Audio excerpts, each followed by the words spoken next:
ವಂದೇ ಮಾತರಂ ಇತಿಹಾಸ ನೋಡೋದಾದರೆ ವಂದೇ ಮಾತರಂ ಗೀತೆಯನ್ನು ಬಂಕಿಂಚಂದ್ರ ಚಟ್ಟೋಪಾಧ್ಯಾಯರು 1875ರಲ್ಲಿ ರಚಿಸಿದರು.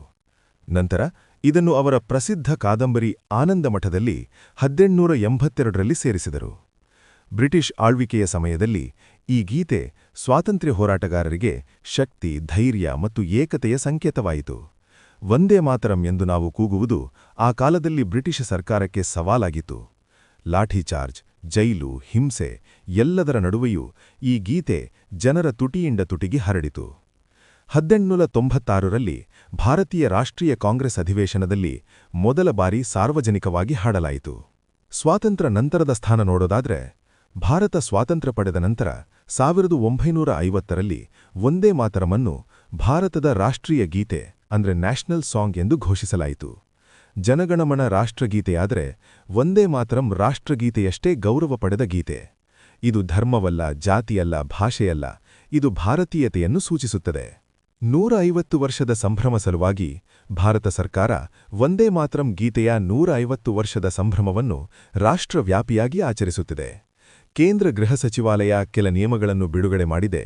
ಅವುಗಳೆಂದರೆ ಎಲ್ಲ ಸರ್ಕಾರಿ ಕಾರ್ಯಕ್ರಮಗಳು ಮತ್ತು ಶೈಕ್ಷಣಿಕ ಸಂಸ್ಥೆಗಳಲ್ಲಿ ತಕ್ಷಣದಿಂದಲೇ ಜಾರಿಗೆ ಬರುವಂತೆ ರಾಷ್ಟ್ರಗೀತೆ ಜನಗಣಮನಕ್ಕೂ ಮೊದಲು ವಂದೇ ಮಾತರಂ ಗೀತೆಯನ್ನು ಕಡ್ಡಾಯವಾಗಿ ಮೊದಲಿನ 2 ಚರಣದ ಬದಲು 3 ನಿಮಿಷ 10 ಸೆಕೆಂಡ್ ಅವಧಿ ಹೊಂದಿರುವ ಪೂರ್ತಿ ಅಂದ್ರೆ 6 ಚರಣ ಹಾಡಬೇಕು ಅಥವಾ ನುಡಿಸಬೇಕು ಎಂದು ಹೇಳಿದೆ. ಸರ್ಕಾರದ ಪ್ರಶಸ್ತಿ ಪ್ರದಾನ ಸೇರಿದಂತೆ ರಾಷ್ಟ್ರಪತಿಗಳು ಭಾಗಿಯಾಗುವ ಎಲ್ಲಾ ಸಮಾರಂಭಗಳಲ್ಲಿ ಅವರ ಆಗಮನ ಮತ್ತು ನಿರ್ಗಮನ ವೇಳೆ ವಂದೇ ಮಾತರಂ ಮೊಳಗಬೇಕು. ಶಾಲಾ ಕಾಲೇಜುಗಳಲ್ಲೂ ಪ್ರಾರ್ಥನೆಯ ವೇಳೆ ಗೀತೆ ಹಾಡಬೇಕು. ಈ ವೇಳೆ ಎಲ್ಲರೂ ಕಡ್ಡಾಯವಾಗಿ ಎದ್ದು ನಿಲ್ಲಬೇಕು ಎಂದು ಹೊಸ ನಿಯಮಾವಳಿಗಳಲ್ಲಿ ಉಲ್ಲೇಖಿಸಲಾಗಿದೆ. ಆದರೆ ಚಿತ್ರಮಂದಿರಗಳಲ್ಲಿ ಪ್ರಸಾರವಾಗುವ ಸಾಕ್ಷ್ಯಚಿತ್ರ ಅಥವಾ ಸಿನಿಮಾಗಳ ಮಧ್ಯೆ ಇದು ಪ್ರಸಾರವಾದರೆ ಜನರು ಅಥವಾ ಪ್ರೇಕ್ಷಕರು ಎದ್ದು ನಿಲ್ಲುವ ಅಗತ್ಯವಿಲ್ಲ.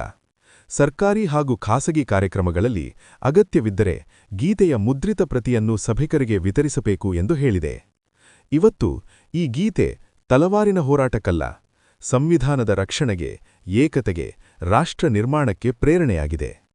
ಸ್ನೇಹಿತರೆ, ವಂದೇ ಮಾತರಂ 150 ವರ್ಷ ಹಳೆಯದಾದರೂ ಅದರ ಅರ್ಥ ಇನ್ನೂ ಹೊಸದು. ದೇಶಪ್ರೇಮ ಅಂದ್ರೆ ಕೇವಲ ಹಾಡು ಹಾಡುವುದಲ್ಲ, ನಮ್ಮ ಮಾತೃಭೂಮಿ ಗೌರವಿಸುವ ಕರ್ತವ್ಯ, ಶಿಸ್ತು, ಪ್ರಾಮಾಣಿಕತೆ. 150 ವರ್ಷದ ಸಂಭ್ರಮ ನಮಗೆ ಒಂದೇ ಸಂದೇಶ ಕೊಡುತ್ತದೆ: ಭಾರತ ಮೊದಲು, ಭಾರತದ ಏಕತೆ ಮೊದಲು. ವಂದೇ ಮಾತರಂ. ವಿಡಿಯೋ ಇಷ್ಟವಾದರೆ ಲೈಕ್ ಮಾಡಿ, ನಿಮ್ಮ ಅಭಿಪ್ರಾಯ ಕಮೆಂಟ್ನಲ್ಲಿ ತಿಳಿಸಿ, ಶೇರ್ ಮಾಡಿ. ಇತಿಹಾಸ ಮತ್ತು ಜಾಗೃತಿ ವಿಡಿಯೋಗಳಿಗಾಗಿ ಯೋರ್ಕರ್ ಟಾಕ್ ಚಾನೆಲ್ ಸಬ್ಸ್ಕ್ರೈಬ್